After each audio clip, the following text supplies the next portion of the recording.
Hello, everybody. I am Inoru Morris, and you may use any pronouns for me. I am the executive director for the Midwest Rainbow Research Institute. I'm also its founder. I happen to be a PhD student at the School of Public Affairs and Administration at KU, studying equity as a public value in governmental institutions. And my dissertation research is on law enforcement practices, policies, and procedures in relation to investigating rape, sexual assault, and violent hate crimes of gender and sexual minorities. In addition, I happen to be partnered with the Mid-America Regional Council to offer trauma support services for LGBTQIA identifying first responders. And the last thing is I was recently invited and elected chairperson of the Johnson County, Kansas Public Health Leadership Council. So as you can hear, I wear a lot of hats in this community, and that is kind of the reason why I'm not with you all in person, which I wanted very much to be, because I was approached about this particular topic way back in June, or even earlier. I think it was still pretty chilly outside, and I met at a Scooters and was asked, "Hey, do you want to do this?" And I was like, "Yes." But unfortunately, duty calls when it comes to public service, as I'm sure a lot of you understand. But I'm grateful to you all for taking the time to listen to me over a video rather than in person instead of cutting me out in completion. So I appreciate it very much. I'm going to try really hard not to focus too much on myself or take too much of your time, considering that I imagine you all are having an amazing and productive conversation with our other panelists who are also amazing in the work that they do. But I do happen to be an individual who studies law and policy and government as it relates to minority communities across our United States. So I did want to be able to address some of the questions that were fielded to this meeting, this panel. So that's what I'm going to do. The first one that struck me as being important and probably going to be a little weird on my answer, but I'm going to justify it. But usually we look at law and policy, and there have always been a long list of historical policies that have done great harm to marginalized communities, specifically looking at LGBTQIA communities. As it relates to what has been the biggest threat to the LGBT community from a law or policy perspective, it's a little nuanced of an answer, but I would say the biggest threat is the belief that the work is done the moment that a policy gets passed. That's the first stage. So if we look at it, right, for example, a lot of people put so much effort and so much energy into marriage equality, or right now, a lot of energy into non-discrimination policies or the banning of conversion therapy at the state level. Those are all practices, right, that are harmful to the LGBT community in particular. But I think one of the biggest threats is going to be whether or not we enforce those policies as a mechanism to make societal and cultural change in terms of attitudes. We love the idea of a non-discrimination law, right? It is illegal to discriminate against people of color. It is illegal to discriminate against a gay person. It is illegal to discriminate against a trans woman. We love those types of policies, but we have not outlawed discrimination. We didn't get rid of it when it comes to non-discrimination policies. What we've done is we've decided as a community, whatever that jurisdiction is, we've decided that when someone discriminates against a particular community, what we are saying is we believe that individuals should be held responsible for that discrimination, right? We're not saying that we've deleted, right? This isn't, oh, discrimination of queer people, let's go put it in the recycling bin on our computer, it's done, equality achieved. We're saying is we're putting forth a mechanism to hold institutions and individuals responsible for the discrimination of said community member. And it's really important that we have those types of conversations, because discrimination isn't just a matter of preference. I don't feel like serving you, right? It's a matter of so much more. And I guess in the grand scheme of things, as we all have these conversations and as you engage with the other panelists with questions and as they speak, there are like kind of two themes that I hope we can all take away from this conversation. Specifically, we're looking at, you're having a conversation with me, a, cis presenting, white presenting gay man, but this is the League of Women Voters. One of the most important things I can say then is, by having that sort of invitation, there's a realization that we are all interconnected and that issues are interconnected, right? You might have a health expert sit there and talk about all these negative things that happen to you health-wise, or statistics, descriptive statistics that say, 25% of our homeless youth are LGBT. It's actually much higher than that, but that's just a descriptive statistic. It doesn't tell you why that has happened, what policy mechanisms led to it. It doesn't even say how you can go about mitigating the effects of that descriptive statistic. It is literally just a number. Right. And so as we have this conversation going forward with one another, one of the most important things I want us to take away is that we are interconnected. We might have individual social identities, and those matter, and they matter more so than we realize. But although we have a unique social identity, we are all connected with one another. The discrimination of a queer child can lead to the discrimination of others. If you allow discrimination in one aspect, you are essentially saying it's okay in this context, it's not okay in this context. And that's not equity.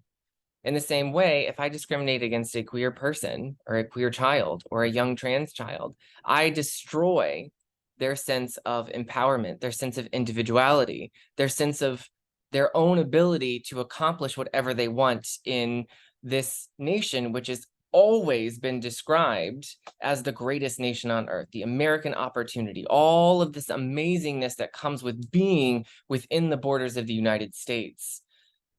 And just a simple act of discrimination based off of a demographic trait can destroy that, which then leads to a crisis in confidence, which then leads to anxiety and depression. And we know those are linked to other things like alcoholism and drug abuse, right? When we do things like this, we are essentially telling people that they don't matter. And if they don't matter, they're never going to feel empowered. And all of us, regardless of who we are, regardless of if we're in public service, regardless of if we're in a nonpartisan organization, no matter what context we're in, none of us should be trying to disempower an individual as it relates to a demographic trait. And that's essentially what's sort of happening as we have these conversations going forward. But long tangent, very sorry. You got me on a rant. But I would say you have all of these laws that say this is no longer acceptable. Discrimination is no longer acceptable. Conversion therapy is no longer acceptable. I think one of the biggest dangers then is to see, okay, it's on the books. Is it being enforced properly by the individuals assigned to enforce it, right? If someone is violating the tenets of a conversion therapy ban, are your local law enforcement or is your local are your local prosecutors actually holding them accountable to it? Because it's not the policy in and of itself, but rather the effect of the policy, its implementation, whether people are held accountable for violating it or adhering to it.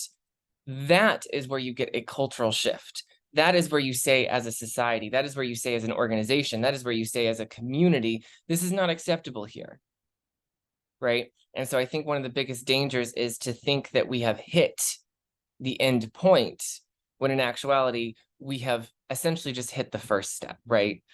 Passing the Equality Act or passing a non-discrimination policy at whatever level, that is not the end goal. That should always be the first step. The end goal is to have an equitable society where the fact that I have a boyfriend, or the fact that I put on a dress sometimes, or the fact that my fingernails are painted, whatever it may be that makes people upset about my existence, that is the goal, to eliminate that. But I would say, as it relates to sort of negative laws throughout history that have affected this community, how have we overcome this, is really quite remarkable, and a massive testament to the power of social identity and your ability to connect with somebody in an instant, just based off of a demographic trait. For instance, historically, once if you've ever sat down for one of my many lecture things regarding policy, at the end of World War II, several things happened very, very, very quickly, as it relates to policy and cultural shifts, right? Usually cultural shifts take a generation or two, but several things happened, right? 1945, Japan surrenders. That's the end of fascism. America doesn't have to fight fascism anymore or imperialism anymore. We won. Great. But there had to be a new enemy after World War II. And most of us who took history understand that to be communism, right? Communism became America's next biggest threat, right? So that's the first step. You got to set the scene. That's the first step. The second step is in 1946, the first ever, never happened before, translation of the Bible decides we're going to go ahead and take this ancient Hebrew word that is later changed into two ancient Greek words. And what we're going to do is we're going to shove them together. We're going to take two separate words, two separate historical concepts as it relates to sociolinguistics. We're going to put them together and translate them in a contemporary setting as homosexual, right? So before 1946, the Bible never mentioned the word homosexual. The Bible never mentioned any type of men engaging in sex with consensual sex with other men. It didn't say that. It just didn't. In fact, 6 out of 93,000 verses actually somewhat refer to sexuality between the same sex remotely. And even then, it's highly contextualized. A lot of it has to do with laws. A lot of it has to do with what God specifically told Moses not to do in Egypt. And it's crazy how someone decided to translate these two ancient concepts that meant nothing together and translate them as homosexual. That's 1946. In 1947, President Truman instituted a loyalty pledge for employees. This is the sort of precursor to 1953, when Eisenhower changed the rules of being an employee of the federal government. So Truman Loyalty Pledge basically said you have to pledge loyalty to the United States if you want to work for the federal government, specifically the State Department. This sets off the Lavender Scare, where someone said, oops, guess what? There's a gay person in the State Department, and Congress went crazy thinking that gay people were the same as communists. And this set off a study by Kinsey from the University of Ohio, I believe Ohio, it might have been Indiana, but put forth a study and basically published a research paper that asked men if they had thought of or been exposed to a same-sex interaction, and he got an overwhelming number of individuals who had said yes, they did, in fact, have a same-sex encounter. This published research then sets off a firestorm. Within these 4 years, 45 to 48, you have all of these policy things happening, and everyone sort of just comes to the conclusion that domestically, America is being overrun by gay people, and gay people have to be communists because in the Bible, this newly translated Bible, it says that homosexuals will not inherit the kingdom of God, which means homosexuals are either Satanists or homosexuals do not believe in God, and therefore they connected that to communism because in a pure communist ideological society, there's no such thing as religion. And so those were the dots that were connected in the 1940s, in the latter half of the 1940s following World War II. We have too many gays. They're communists because they can't go to heaven because the newly translated Bible says so. And we're now fighting communists. And because they're communists, they're bad. And this goes out forward into the 50s and 60s. States and localities start passing all of these sexual psychopath laws that basically violate everyone's Fourth Amendment right, but under the suspicion that someone is gay, the police were able to enter your home. All right, that's how we got a lot of these awful policies that eventually got to the Supreme Court regarding whether or not it's okay for me to have consensual sex with another man in the privacy of my own home. But we overcame these threats because of our community, because of individuals who figured out ways to interact with one another in settings and environments that they wouldn't normally be able to. Whether or not that is going to a bathhouse, whether or not going to a gay bar, which a lot of individuals in a contemporary setting kind of look at bars in general being like, that's not a good place for people, or a bathhouse, right, where obvious sexual activity is going on. They turn their nose to it. But those are actually our cultural centers because those were the safe places for us to exist. And it seems counterintuitive, right? Most cisgender heterosexual people can go to a restaurant and feel safe, right? But for historical queer people, actually going to a bathhouse and stripping down to no clothing and engaging in one of the most vulnerable acts a human being can do, sexual activity, that was the place where we were our most safe. And that speaks volumes to the type of animosity and destruction a lot of these historical policies put on this community. So, number 3, sorry, tangent, but this is like teaching my students at KU, and I love doing it very much. This is my biggest passion. Obergefell v. Hodges was a landmark 2015 U.S. Supreme Court ruling that same-sex couples have the fundamental right to marry. What has the impact for you been personally and for the community?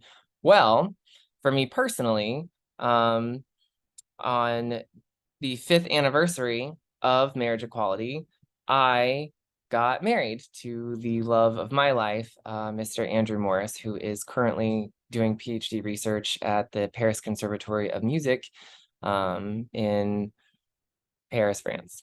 So it was a monumental thing for me to be able to sign the marriage papers. It was just me in a rainbow t-shirt at the local LGBT community center with a queer minister and our immediate family. And we were supposed to have a massive, huge wedding, but COVID happened. And in actuality, I feel like it's actually far more symbolic of the love that Andrew and I have for each other, that we couldn't carry out our initial plan, but we still found a way to get married. I think as it relates to the community, though, this is a mixed bag. On the one hand, you're going to have a lot of individuals who are street activists, who are cultural activists, and that just don't necessarily like the institution of marriage, period. And although I empathize with that, I do not believe as a society right? As a society that encompasses not just queer people, but straight people, right? Straight people from different backgrounds, cisgender people from different backgrounds and different cultures. I don't think we are ready for the complete abolishment of marriage as an institution in its relationship with government. That's all I'm saying.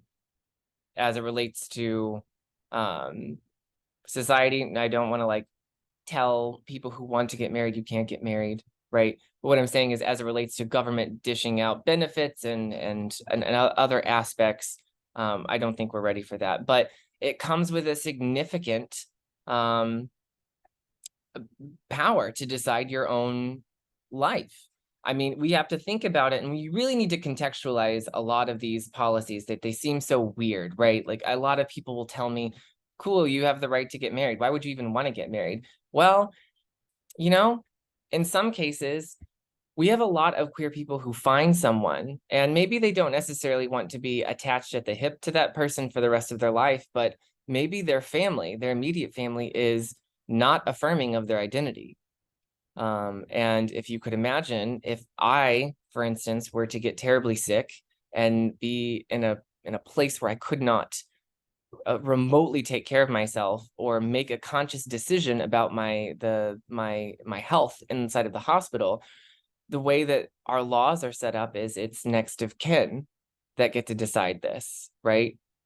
Which means my unaffirming family could be deciding healthcare choices for me. If I were to die, my unaffirming family could take possession of my assets, right? If I don't have necessarily a will set up. But so in this context, being able to marry Andrew means that if I am incapacitated, he gets to decide what my care should be, not an unaffirming parent. And there are benefits and privileges to marriage. And I think, although we can say that we want to have the same privileges as other married couples, I think one of the most important things to remember is we wanted the state, which is representative of the people, which is all of us.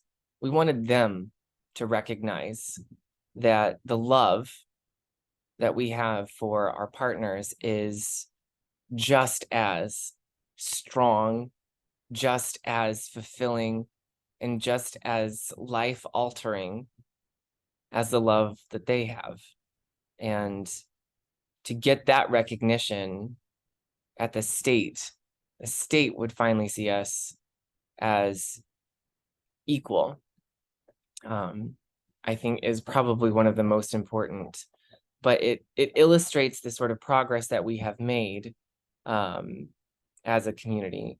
Other court rulings that have had a positive impact, the overturning of Lawrence v. Texas in 2003 was probably slightly more meaningful, in all honesty, than marriage equality. And I don't want to get yelled at for that one. So let me contextualize it. Before Lawrence v. Texas, the Supreme Court had upheld a Georgia law that stated it was criminal to engage in same-sex consensual sex, no matter where. So I could invite Andrew before him and I were married, right? And we couldn't get married at this time, right? We couldn't get married until 2015. So if you had a long-lasting LGBT relationship with someone, there was a state law in Georgia that stated you can't have sex with that person. And then there's also so many laws stating you can't get married to this person, right? So it was essentially, if you engage in lovemaking with the love of your life, we can hold you criminally responsible for it. And it didn't matter what the setting was for it. It didn't, not at all. The only thing that mattered was whether or not the people, right? Watching Law and Order, right? The people are represented by two equal yet important groups: the police who investigate crimes and the district attorneys who prosecute the offenders. These are their stories, right? Dun dun. Okay. So basically what the Supreme Court had ruled in the Georgia law was the people do, in fact, have a legitimate right to know what goes on inside of your bedroom, no matter what. That's the sort of precedent that got set when they ruled that Georgia's law outlawing same-sex sex was constitutional. Meaning, the Supreme Court just gave all 50 states, all municipalities, all counties, the green light to regulate what you all do in your bedroom, because if they can get away with prosecuting me for having sex with my future husband inside of my bedroom consensually, then they have a right to outlaw any activity and come after you for it in the confines of your own home, right? We're not talking about public displays or anything like that. And so when Lawrence v. Texas happened in 2003, it struck down a law in Texas that was similar to Georgia. And basically it was in 2003. Remember that. It was in 2003 that I was finally able, that queer people were finally able to come out and say that they have had sex. Before then, depending on the state and jurisdiction you were in, if you were to admit that, you could be admitting to a crime. So Lawrence v. Texas was probably one of the biggest changes going forward in 2003. And then I'd say as it relates to future rulings, right? There's probably a few future rulings coming down the pike as it relates to trans-related medical care, as it relates to translated mental health and service providers. Those are going to be incredibly impactful, because what we're seeing is there's a fight that this is some sort of cosmetic, right? This is cosmetic. This has nothing to do with anything else, but you're altering your body. And it's like, actually what's happening is we're altering we're altering things that are contributing to other issues related to mental health and stuff. So when it comes to gender affirmation therapies and gender affirmation surgeries, those are not cosmetic, those are therapeutic. And I have a fear that in the next few years, we're going to be seeing a lot of these types of cases go up to the Supreme Court. And I'm very worried, given the construct of the Supreme Court and sort of the ideological fighting that is going on using such a small number of children as the scapegoat and the sacrifice for a culture war that doesn't need to exist.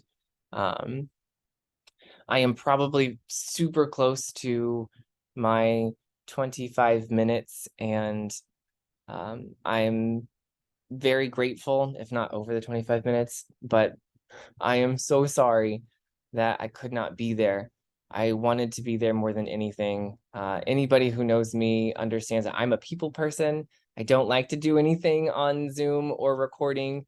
I don't get to feel the energy. I don't get to feel the ability of you all to exchange ideas and actually put us one step forward to creating a society where some of these demographic traits that we have don't matter in how we're treated. So I hope and pray that this was helpful and that I was not boring, even though I'm just a square on a screen right now. But again, thank you so much. My contact information is available to you all if you just ask the organizers of the event if you have any additional questions. If your organization that you're representing would like more information, I will be more than willing and more than happy to provide it for you. So I hope you all have an amazing conversation, and remember that although we have a specific individual social identity, we are all interconnected, and the issues that affect one community will in some ways cascade and affect another going forward. So take care of yourselves, and I'm sorry I couldn't be there. Bye.